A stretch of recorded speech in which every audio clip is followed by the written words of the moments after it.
Tutorial pelaporan dugaan kasus zoonosis pada hewan di aplikasi Dedikasi Mantap. Pertama-tama, Bapak Ibu harus masuk ke aplikasi Dedikasi Mantap.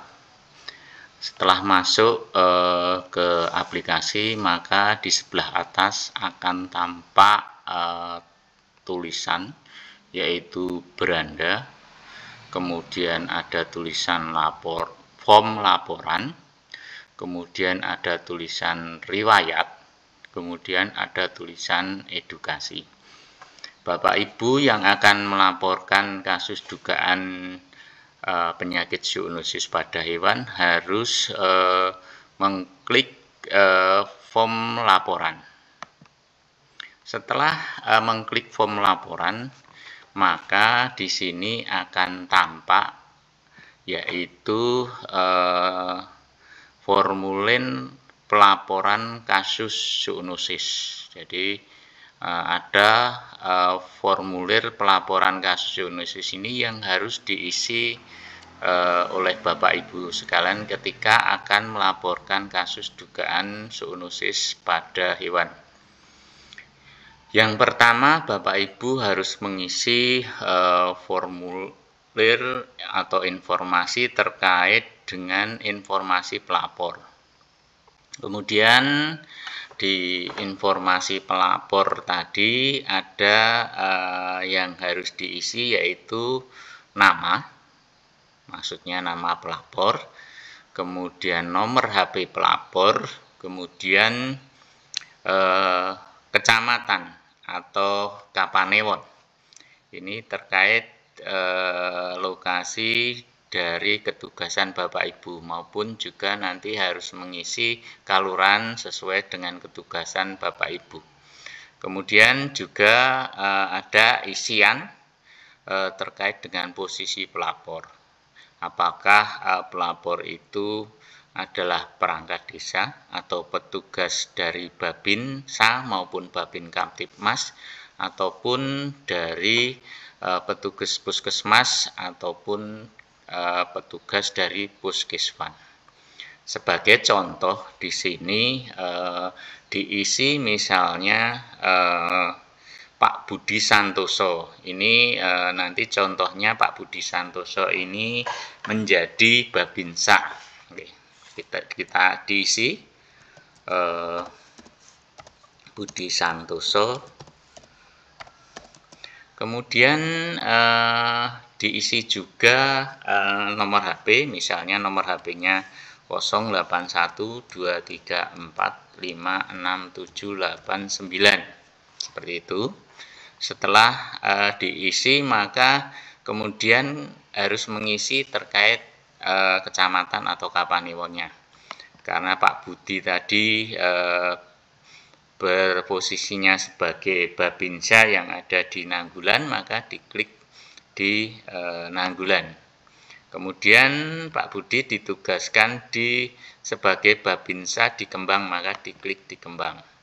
Kemudian melanjut ke posisi pelapor.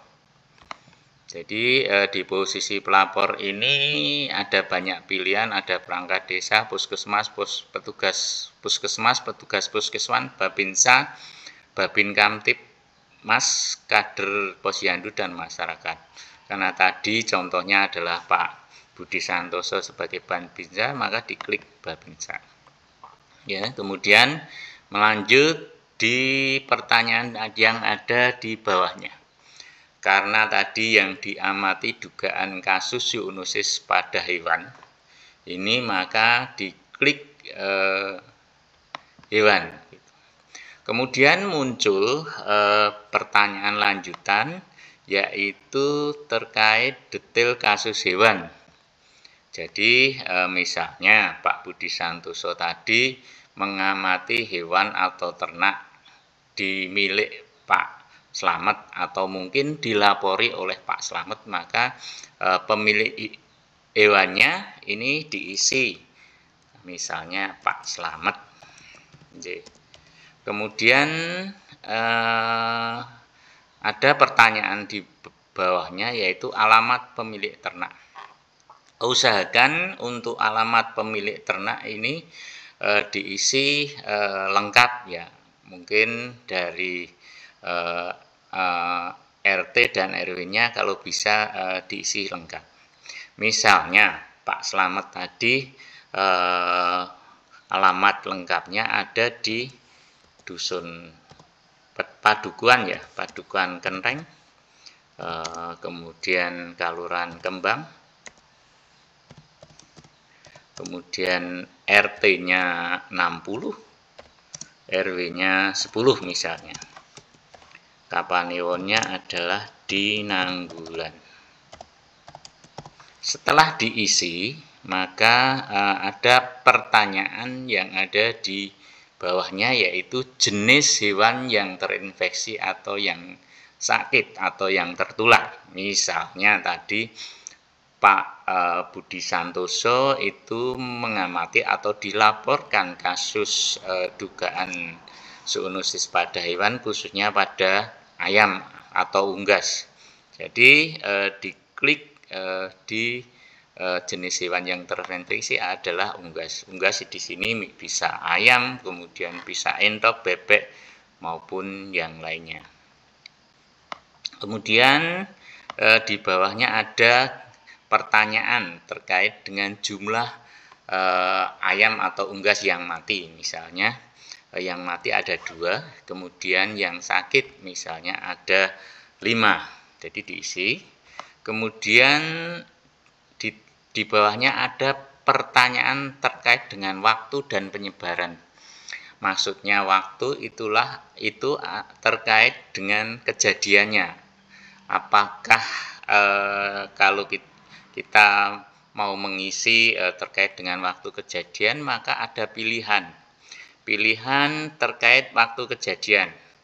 Kalau waktu kejadian kematian atau dugaan kasus zoonosis yang ada di hewan ini pada hari ini, artinya ketika melaporkan kasus, ada kasus hewan yang sakit, maka bisa dipilih hari ini.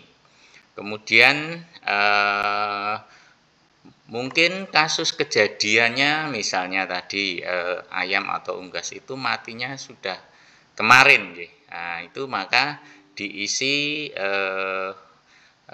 waktu kejadiannya adalah kemarin sampai 6 hari. Misalnya kejadiannya 5 hari yang lalu, ya juga dipilih di klik kemarin sampai 6 hari lalu. Mungkin kejadiannya 1 sampai 2 minggu yang lalu, ini diklik sesuai dengan waktunya. Jadi pilihannya ada 1 selain hari ini, kemudian kemarin sampai 6 hari, ada 1 sampai 2 minggu yang lalu, kemudian 3 sampai 4 minggu yang lalu, atau lebih dari sebulan yang lalu.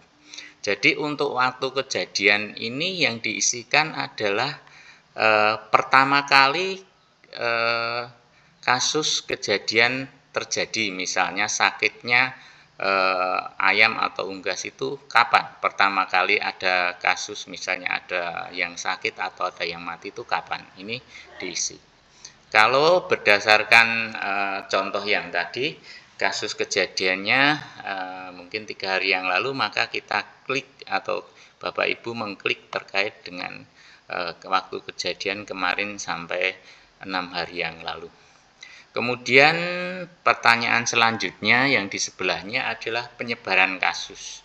Di sini ada pilihan terkait penyebaran kasus penyakit atau dugaan kasus penyakit zoonosis. Misalnya penyebaran kasusnya ini ada pilihan 1 sampai 5 keluarga, artinya mungkin di sekeliling tetangga yang ada kasus, atau 1 RT. Jadi kalau 1 RT itu semua yang di RT itu misalnya pada unggas ayamnya sudah pada mati, atau 1 pedukuhan, atau 1 kalurahan, atau 1 kapanewon. Jadi misalnya tadi di laporan dari Pak Budi Santoso, Pak Slamet mengatakan yang tertular mungkin baru tempatnya Pak Slamet dan tetangganya. Ini 2 tetangganya yang ada di sekitar rumah, Misalnya kita pilih atau Bapak Ibu mengisikan 1 sampai 5 keluarga. Kemudian di bawahnya ada pertanyaan terkait gejala yang terlihat pada hewan. Jadi berdasarkan tadi pengamatan oleh Pak Budi maupun cerita dari Pak Slamet selaku pemilik ayam atau unggas, ternyata gejala yang ada yaitu misalnya mati mendadak. Kemudian mungkin dari pengamatan maupun cerita dari pemilik ini ada keluar leleran. Kemudian juga ayamnya ini nyekukruk atau lemas. Ya, mungkin gejala yang terlihat di sini diisi dengan hasil pengamatan ataupun cerita dari pemilik ternak. Jadi kemudian mungkin dari daftar pilihan ini ternyata ada hasil pengamatan maupun cerita dari pemilik terkait dengan gejala lainnya mungkin yang belum ada di daftar dari gejala klinis, maka bisa dituliskan di gejala lainnya opsional. Artinya bisa diisi, bisa tidak. Kalau ada gejala lain yang diamati atau diceritakan oleh pemilik ternak, ini bisa dituliskan di sini. Misalnya ayamnya kotorannya berwarna hijau, karena di sini kan nggak ada, maka bisa dituliskan di kolom yang gejala lainnya. Kotoran ayam berwarna hijau. Oke, kemudian sebelum dikirim ini sudah selesai pertanyaannya. Sebelum dikirim dicek lagi terkait dengan isian. Dipastikan isian dari pertanyaan pada formulir pelaporan kasus zoonosis ini sudah terisi dengan lengkap. Ketika sudah dilakukan cek dari pengisian, ketika sudah semua terisi, bisa diklik kirim laporan. Ya, jadi setelah kirim laporan maka akan tampak di layar yaitu kirim laporan, tanda tanya, pastikan data yang Anda masukkan sudah benar. Jadi tadi dicek apakah data yang diisi di form pelaporan tadi sudah benar. Kemudian kalau sudah yakin, maka kirim, ya kirim, artinya bisa dikirim. Tapi kalau umpamanya Bapak Ibu belum yakin, bisa dibatalkan, kemudian diisi lagi, dilengkapi. Kemudian kita tadi sudah mengecek, kemudian sudah yakin, maka kita kirim. Jadi itu terkait dengan pelaporan. Jadi ketika sudah lengkap, kemudian sudah kita kirim, nanti di layar akan muncul notifikasi yang menyatakan laporan yang kita kirim ini sudah berhasil. Ini ada tulisan berhasil, ada tanda centang hijau, laporan berhasil dikirim. Oke, kita klik oke. Demikian terkait dengan tutorial pelaporan dugaan kasus zoonosis dengan pengisiannya pada aplikasi Dedikasi Mantap. Terima kasih.